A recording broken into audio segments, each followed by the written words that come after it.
Hey guys, my name's Joe. I just got a yellow belly ball python about 2 weeks ago and wanted to make a video of him and his tank. Here he is right here.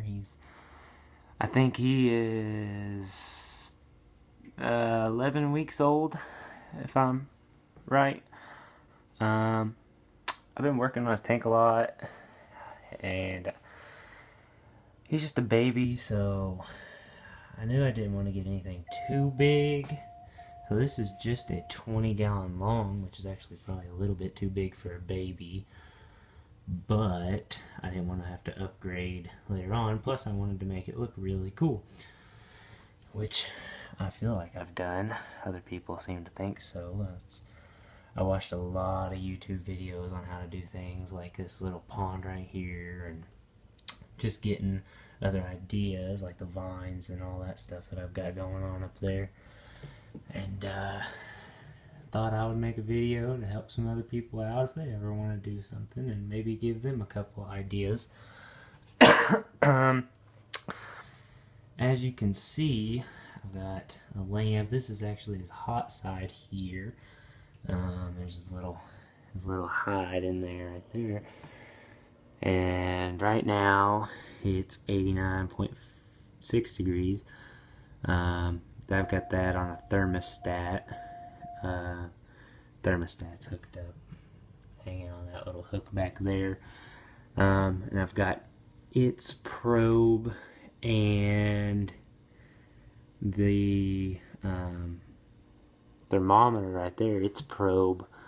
I've got the cords taped together with electrical tape so that they're really close to each other. Not the probe itself, the cords, about an inch away from the probe. Got them taped together so they're in the same spot, so it's accurate. Got me another thermometer up here, because that probe goes all the way down in that hide, as well as the thermostat probe. So I have another thermostat up here in his little basking area, which I've kind of been in his cage a little bit lately. So it's not up to temperature yet. I just turned his light on a second ago. Yep, there we go, 90 degrees on that. This right here is only 75, but it gets up to right around 90 degrees as well. I don't think that you can see it. You might be able to see it from this side. Yeah, you can't really see it. But it also has it's also a hygrometer for humidity. Right now it's right at 60%. I know you can't see that either. And then here's his cold side. I know a lot of people are probably thinking, well, why the heck does he have a light on his cold side? Well, I keep my house at 70 degrees so it doesn't get very hot right now. That's heating up slowly. It's only at 71.8 degrees. But like I said, I just turned the lights on and everything, just put everything back in and together. That gets up about 78 degrees probably. I've got 40 watt bulbs in both of these, 40 watt and 40 watt. Now that thermometer's probe goes down in his little cold hide over here that you can see. So I actually need to get another thermometer to put up here in this little basking area, because he likes to sit up there on the leaves back here. He doesn't really use his hides that much yet. He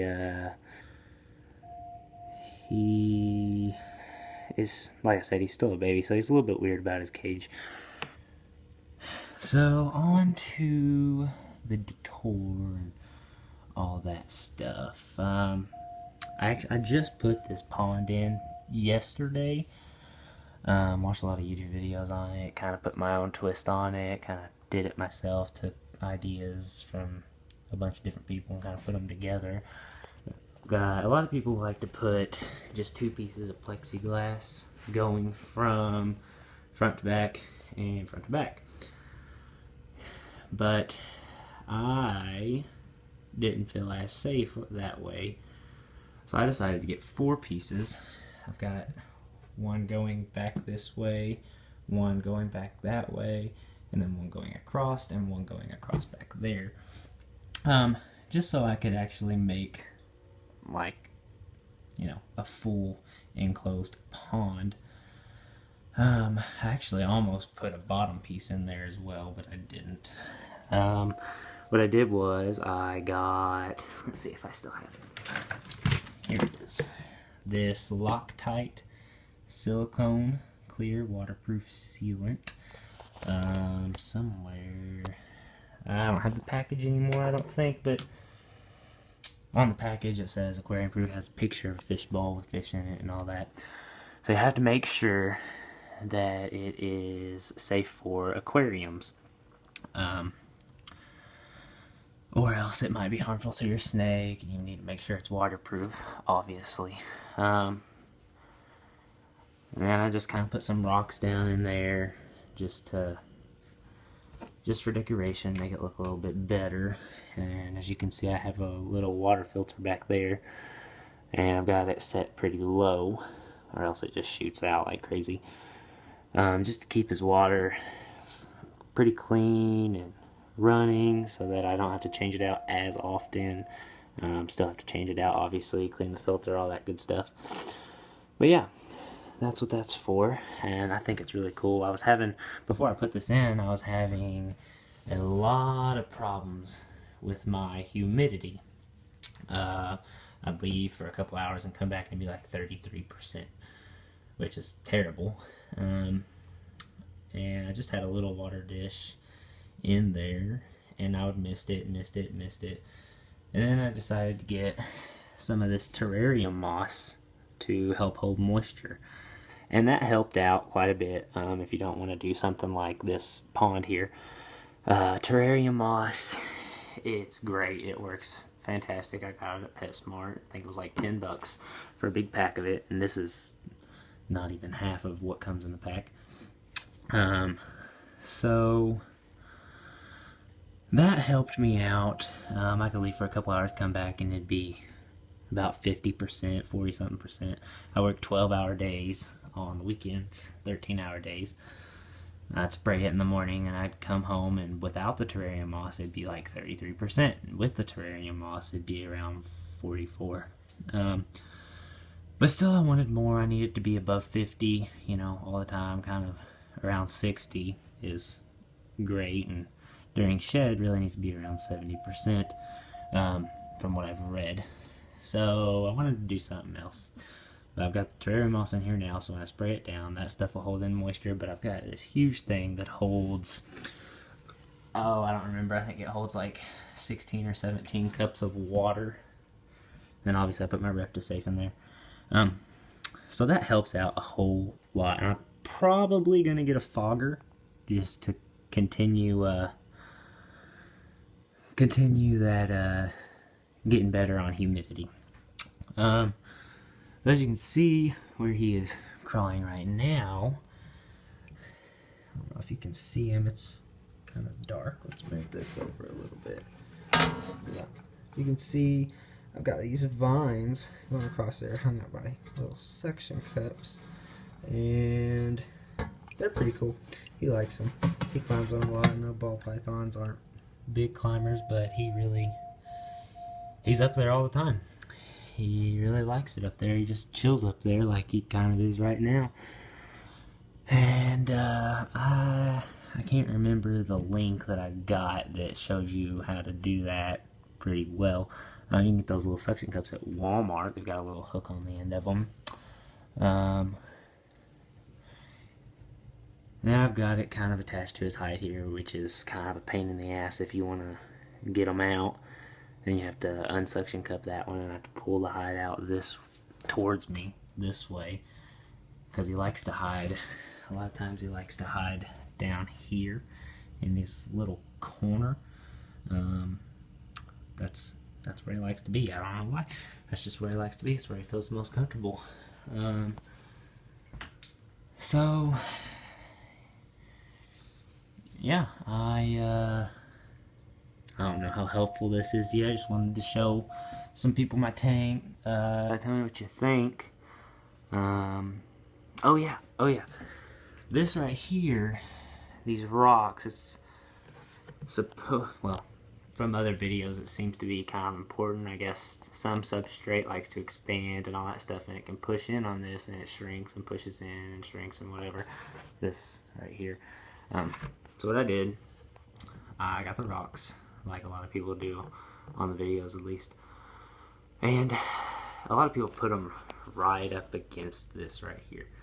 But I wanted to put some terrarium moss around this water, so anything that comes out, it kind of sucks up some moisture. I did on this side as well, the terrarium moss right there. So I've got a little bit of terrarium moss, and then I've got these rocks kind of shoved up against them on both sides, and it goes all the way back. It gives it a pretty cool little look, but it also makes sure that this is supported on this side, and because you don't want this to crack. I hope that mine doesn't leak or anything. I left it overnight with water in it, and it didn't leak or anything like that. Put some tape at the water level, and it was right there this morning. So it had been in there for, I don't know, 12 hours, and I hadn't changed. So hopefully that hopefully I don't have to deal with any leaks. Yeah, I got this is actually one big vine. All these leaves that I've got strung up through his vines up there, his climbing vines, and back over here, that's the same exact thing. And I did have it all in one piece going across the back of the cage before I had this pond. But whenever I wanted to get them out or something, I had to move them all, or move it in one big piece, and I had to pull it this way or pull it this way. And I got tired of doing that. To make it a little bit easier and easier to place them how I wanted to, I cut it in like 3 or 4 different sections, little bitty sections, and just used them how I wanted to, so that if I needed to move them, if he was, you know, behind them or anything, I could pull one little bitty section out. Like this is one thing, I can pull this out. Back there, I can pull it out up top. Here, the vines are kind of the same. What's on the vines is one piece, so I don't really have to do anything with that. This right here is one piece, so I can just pull it out if I need to. And this down here is one piece, one small piece curled up, and I can pull it out. That's where I've got the cord for the filter going. So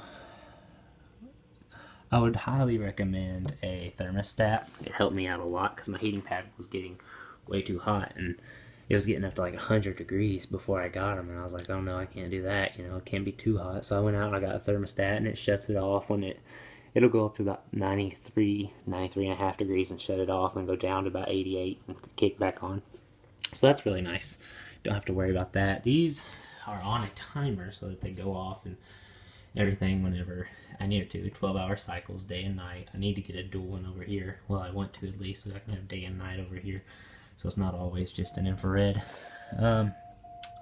Actually just picked up this piece of driftwood here so that he could get across this way if he wanted to. He could get across by the vines if he wanted to. I'm probably going to get another piece of like sandblasted grapevine or something that'll kind of dip down into his pond a little bit and maybe come up over top of this or something, so that he can get in there and soak in the water while he's sitting on a thing. Obviously he can soak a little bit if he wants. He can get his body down in there and put his head up on the side, or put his head up here or something. That's what I want to do. I want to be able to have him some type of branch or piece of wood in there where he can kind of just chill out in there if he wants. I haven't actually seen him soak any yet. Like I said, I've only had him for 2 weeks. I know that they don't, a lot of people say they don't soak a lot, but sometimes they do. It's hard to find them soaking. But yeah, that's what that's what I want to do. Anyways, this is my tank. Here's a big shot of it. Got a lot of cover for him. You know, I wanted to get a 40-gallon tank or a 50-gallon tank, but it was more crucial for the security of the snake and everything else to just get a 20-gallon. They actually were recommending we get a 10-gallon, but I didn't want to do that because I didn't want to get a new one, I don't know, a year or two, or probably 6 months, a year, whatever. and I wanted to make it look really good for viewing purposes. I was a little worried about what I could do with a 20-gallon tank because it's not very big, but as you can see, you can definitely do a lot with a 20-gallon tank. Yep. If you have any questions about something that I've done, or comments about something, or ideas for me, I'd appreciate it. But, yep. See you next time. Thanks.